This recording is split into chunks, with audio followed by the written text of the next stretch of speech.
Olá, está começando Diversidade, parceria da TV PUC de São Paulo com o Conselho Regional de Psicologia de São Paulo, um espaço de troca entre a sociedade e a psicologia. Hoje nosso assunto é moradia. Tratado como sonho por um programa governamental paulista, a moradia, na verdade, é um dos mais elementares direitos do homem e um dos mais negados às grandes maiorias. Seja por programas ultrapassados ou por boas políticas descontinuadas, o poder público não consegue responder às necessidades da população. Um problema que se transformou em uma bola de neve. E a psicologia pode ajudar a lançar um novo olhar para um antigo problema.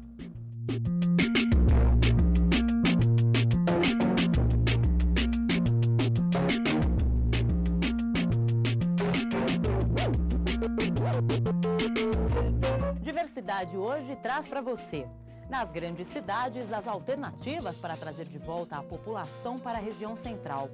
O urbanista João Whittaker vai além da habitação e fala sobre a criação de habitats. A opinião do psicólogo Pedro Pontual sobre a participação dos psicólogos na criação de políticas públicas de habitação.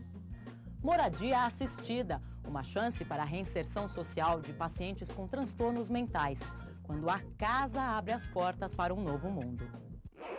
Para falar de moradia, vamos começar nas ruas. Diversidade foi ouvir da população. Afinal, o que é morar bem? Num bairro nobre, numa boa casa, mas isso aí é só para quem tem um salário digno, né? Morar bem, eu acho que é no interior. Talvez um lugar tranquilo, um lugar sem violência. Morar confortável.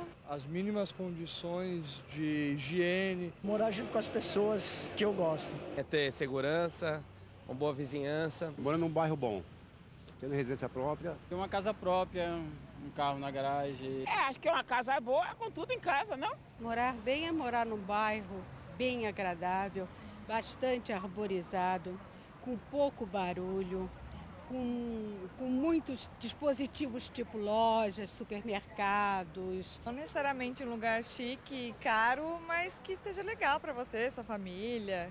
É ter um lar bem, né, com dignidade, ser respeitado pela sociedade. Para mim é isso. Eu acho que morar bem é você estar feliz com a tua família, estar bem com você mesmo, em qualquer lugar. Isso é morar bem.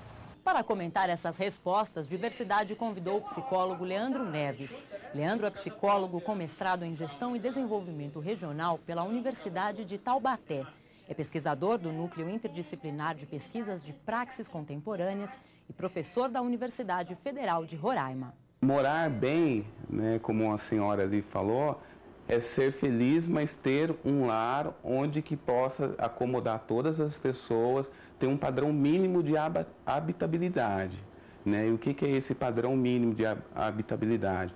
É você ter um número de cômodos suficiente para o número de pessoas na família, é você ter equipamentos urbanos, escola, creche, hospital, é você ter uma rede de serviços, ou seja, comércio próximo.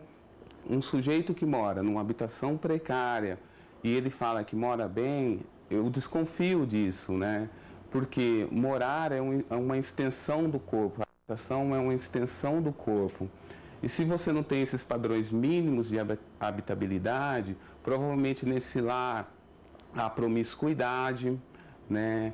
É difícil se manter uma condição de higiene e um morar mal, por consequência, seria isso, essa ausência de habitabilidade, que é no caso dos conjuntos habitacionais hoje construídos, se pode dizer que as pessoas moram mal, porque é uma favela edificada, não há uma rede de sociabilidade, né?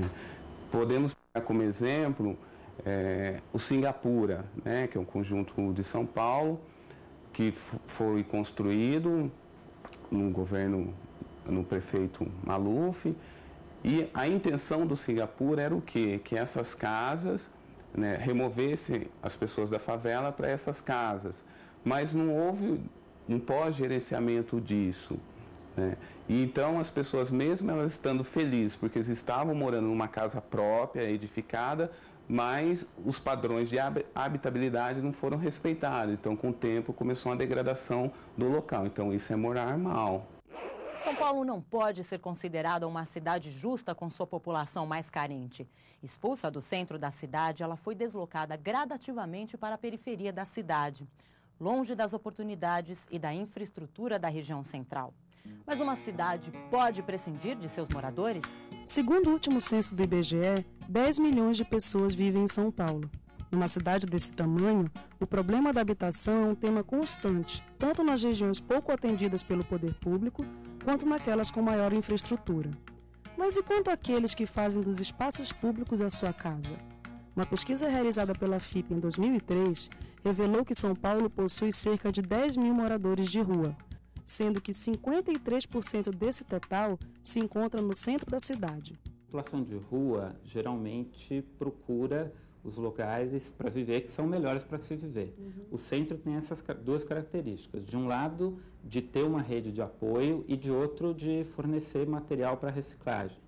Quem inventou a reciclagem na cidade de São Paulo foi a população de rua, que hoje se organiza em cooperativas, que são iniciativas muito interessantes e que, de fato, promovem uma grande parcela da reciclagem na cidade. Recentemente, a Prefeitura de São Paulo começou a construir as chamadas rampas anti-mendigo. Combatida por muitos, essa política excludente e discriminatória está muito longe de ser um exemplo de política pública. No outro lado da balança estão os albergues que atendem aos moradores de rua da cidade. O Boracé é um desses espaços. Aqui, o morador de rua pode dormir, se alimentar, além de participar de oficinas educativas. Albergues como o Boracé funcionam como um primeiro apoio para que o morador consiga a estabilidade necessária para sair da rua. 48% da população de rua obtém renda através da catação de material reciclável. E o Boracé também contribui para este trabalho. Aqui a gente fecha com papelão a 35 centavos e no depósito ele está à base de 20, 22. O misto a gente fecha com 18 e no depósito está 5 centavos. O papel branco 55, no depósito está 25, 30 centavos. E a PET, que eles pagam 15 centavos, aqui está 1,25 quilo.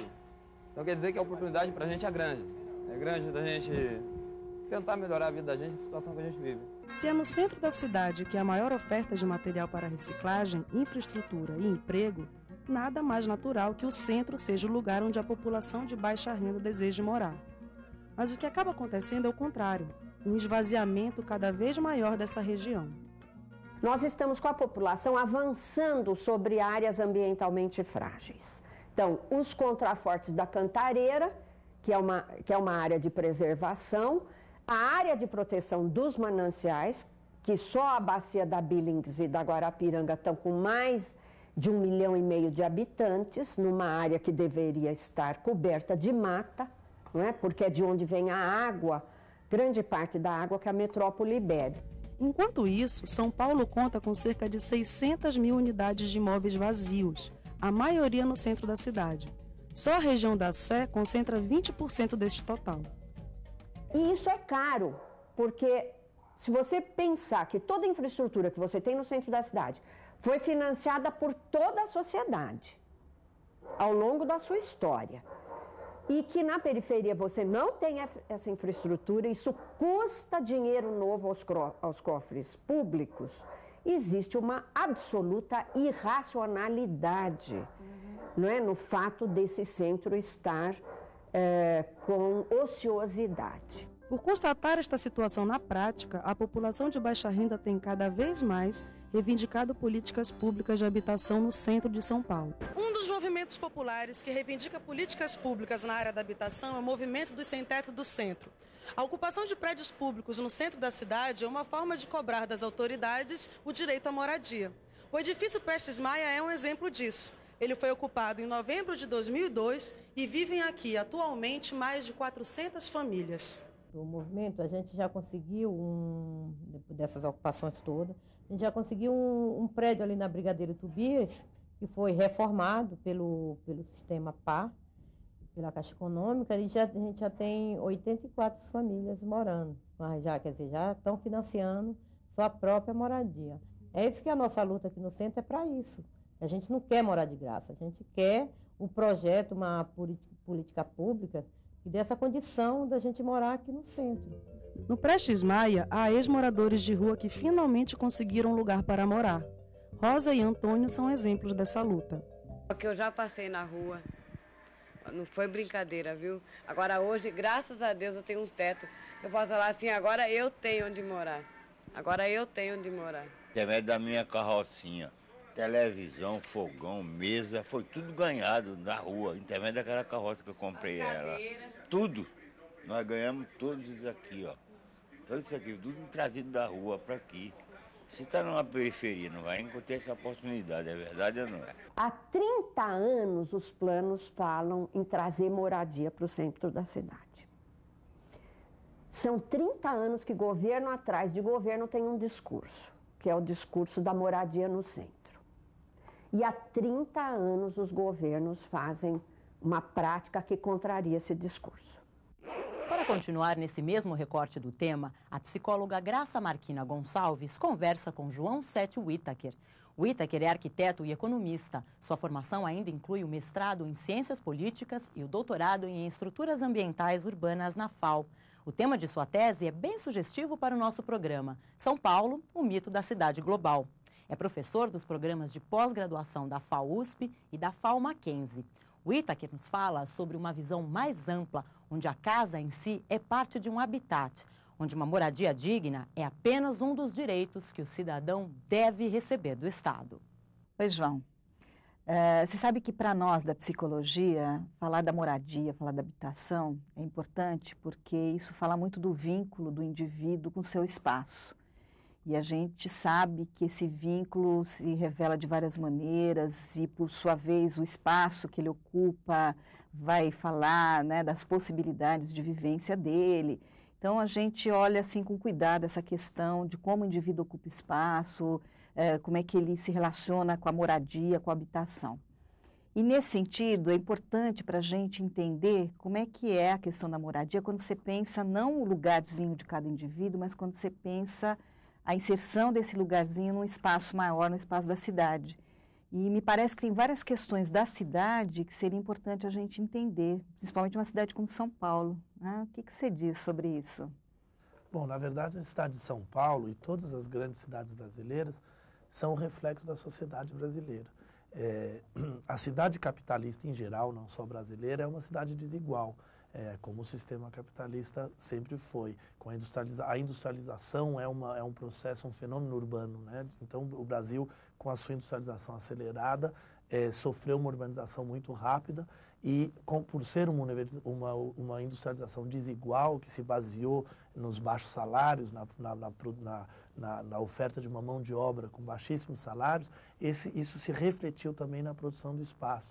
Então, a cidade brasileira é uma cidade marcada estruturalmente falando e historicamente falando pela produção de desigualdades.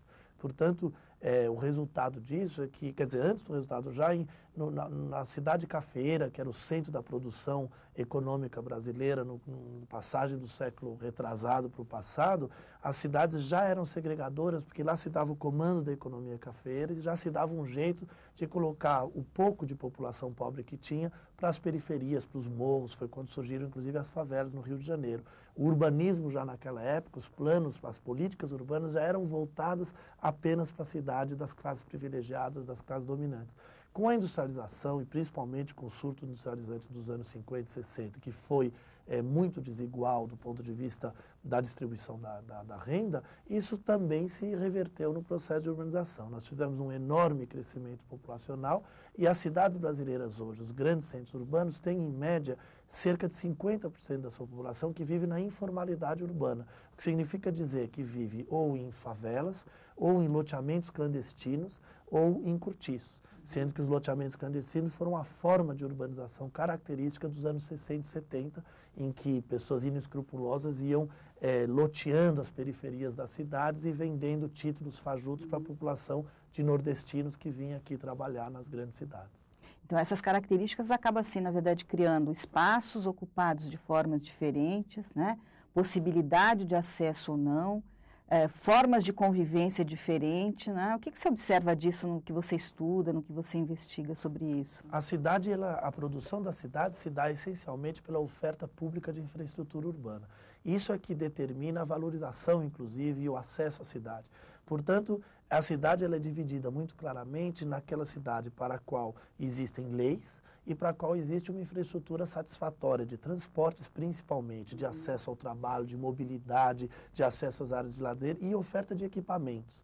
Enquanto que a maior parte da cidade, que é a cidade excluída, ela carece justamente de uma oferta de infraestrutura. Então, se a gente for comparar uma Avenida Juscelino Kubitschek, que tem 4 faixas de cada lado e que permanentemente recebe investimentos públicos para sua melhoria, a gente for comparar com a 4 quilômetros dali a estrada do Boimirim, que é onde se dá a conexão de toda a zona sul da cidade com a cidade formal e que é uma estradinha que passa um ônibus que vai, outro que vem, que tem problemas de atropelamento de criança, porque falta um farol para atravessar na frente da escola. Então, essa população que fica excluída, ela não recebe nenhuma forma de intervenção do Estado, exceto, eventualmente, a intervenção policial.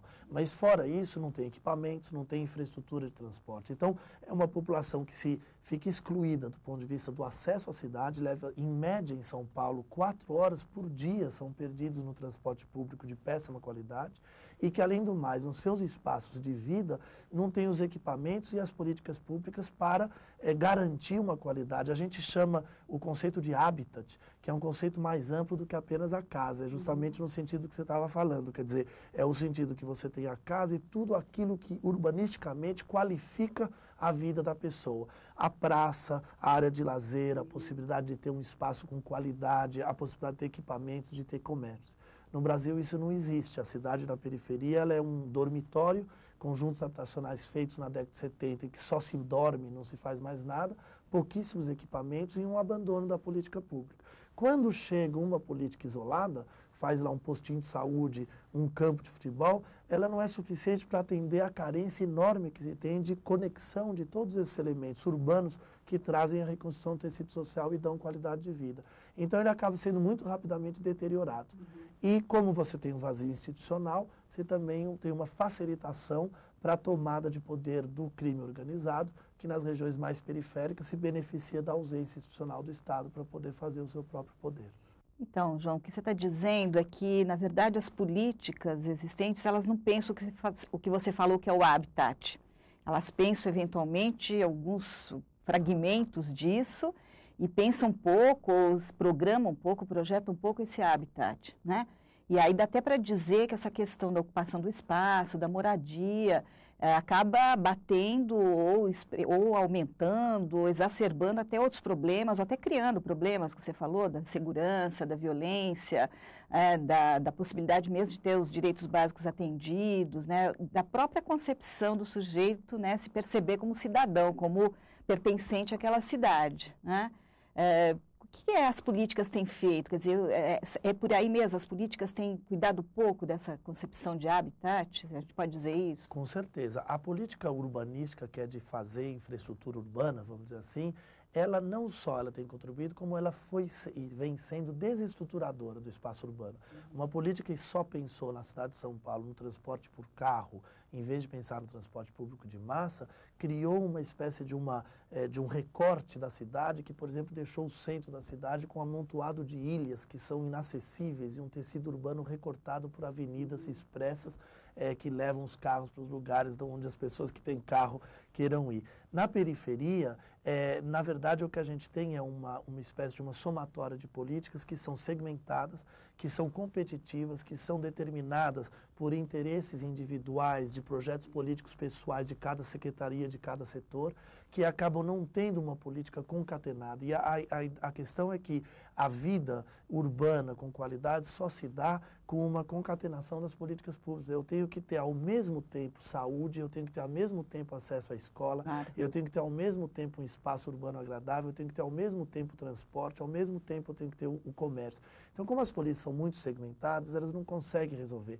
Às vezes eu tenho, por exemplo, uma política que é interessante, abrir as escolas no fim de semana. Isso é muito importante, porque a população recupera o valor daquele equipamento comunitário e tal. Mas se for só isso e não tiver um comércio que reacenda as dinâmicas de vida comercial, urbana daquela área, se não tiver uma política educacional que faça que a escola, não só no fim de semana, durante a semana, pague salários bons para os professores, enfim, tudo isso vai somando numa perspectiva de exclusão, de segregação, de que o professor o Lúcio Kovarik já chamou de espoliação urbana. A verdade é que, do ponto de vista individual, a falta, por exemplo, de regulamentação e de política urbana que dê uma qualidade até às edificações construtivas, também gera uma enorme precariedade nas formas de habitar. Então existe uma espécie de uma densidade urbana muito grande, muita gente morando, famílias que moram juntos, que vão se amontoando literalmente nas casas que vão fazendo e que acabam gerando uma precariedade habitacional muito grande, que também é causadora de muitas complicações do ponto de vista da interação social, das relações humanas que acontecem nesse período. É importante a gente entender também que, a respeito das políticas públicas, historicamente, a política habitacional brasileira foi a não política habitacional. Quer dizer, já que a industrialização brasileira era de manutenção de baixos salários, a melhor forma de eu manter baixos salários do ponto de vista da habitação era não encarecer com uma política habitacional consistente. É por isso que as nossas cidades têm essa cara do feito à mão, da autoconstrução, do tijolinho que é colocado com a espera de ferro e o mutirão no fim de semana para fazer a laje do amigo na casa ao lado. Uma vez eu tive uma discussão com o secretário de Finanças que me falava assim, mas se eu tiver 10 bilhões de reais, eu resolvo o problema da habitação da noite para o dia? E eu falava para ele, não resolve. Nem porque uma pessoa que mora numa favela em área de risco demanda uma solução técnica diferente de uma pessoa que mora numa favela numa situação já consolidada, que é diferente de um morador embaixo de um viaduto, que também é diferente de um morador de cortiço, que também é diferente daquele que mora no loteamento. Então, as realidades precisam de políticas diversificadas. Na última gestão aqui, nós tivemos uma diversificação aqui em São Paulo das políticas públicas, ou seja, tanto se fez a continuação do Singapura, que não deixa de ser uma produção de casa, quanto se fez mutirão, quanto se fez política emergencial para a situação de risco. Então, o que precisa é uma diversificação das políticas habitacionais e uma junção dessas políticas intersetorial com todas as outras políticas em geral, de saúde, de educação, enfim, as políticas de infraestrutura urbana. Obrigada, João. Obrigado a você. E a psicologia em tudo isso? Quem fala sobre a participação do psicólogo na construção de políticas de habitação que pensem além da quantidade de concreto empreendida é Pedro Pontual. Pontual é psicólogo com mestrado e doutorado em educação pela PUC São Paulo. Trabalha como co-coordenador da Escola de Cidadania do Instituto Polis. É presidente do Conselho de Educação de Adultos para a América Latina e membro do Conselho Consultivo do PGU, Programa de Gestão Urbana da ONU da região América Latina e Caribe. Pesquisador, Pedro Pontual atua na Unitrabalho e no IEE da PUC São Paulo, na área de avaliação de programas sociais. O ambiente urbano, ele tem uma influência direta sobre os vínculos que nós estabelecemos com os nossos semelhantes no território. Se nós pensarmos que a grande maioria da população das nossas cidades hoje vive em condições de exclusão, de segregação, de discriminação, né, gerando consequências, como consequências, né, o que a gente tem visto aí, o despejo massivo de pessoas do lugar onde estão habitando, na maior parte de terrenos irregulares, a sua segregação, muitas vezes em conjuntos habitacionais, desprovidos de qualquer infraestrutura urbana, esse tipo de situação tem provocado a deterioração, né, de muitas das relações sociais, dos laços de convivência entre as pessoas. Portanto, eu penso que a questão da moradia na cidade tem que ser entendida dentro de um conceito mais amplo, que é a da criação de um habitat urbano, né? Um habitat urbano que seja capaz de prover não só a casa, ou conjunto residencial, mas prover todas as condições, né, de direito à educação, direito à saúde, direito ao saneamento ambiental, direito à cultura, ao lazer, que façam de fato daquele espaço um espaço de habitabilidade justa, né, e saudável para as pessoas. Ora, para construir isto, é preciso desenvolver justamente relações, né, de solidariedade, relações, né, que têm que ver com a organização da vida coletiva, relações que permitam que as pessoas se apropriem efetivamente do espaço público. E é aí que eu penso que entra a atuação do psicólogo, obviamente que dentro de uma equipe interdisciplinar. A nossa experiência tem sido de trabalhar as políticas públicas relativas à moradia a partir da sociedade civil, né, da constituição dos movimentos sociais que lutam por esse direito, onde os profissionais, tanto psicólogos, urbanistas, sociólogos, trabalhadores sociais de um modo geral, constituem uma equipe interdisciplinar para trabalhar a construção, né, de ações integradas visando construir estes espaços urbanos, né, valorizando, sobretudo, as experiências de produção social, né, nesse caso, principalmente da moradia, e principalmente as experiências autogestionárias, como tem sido a prática dos mutirões, das várias formas de organização familiar e coletiva na produção social de moradia.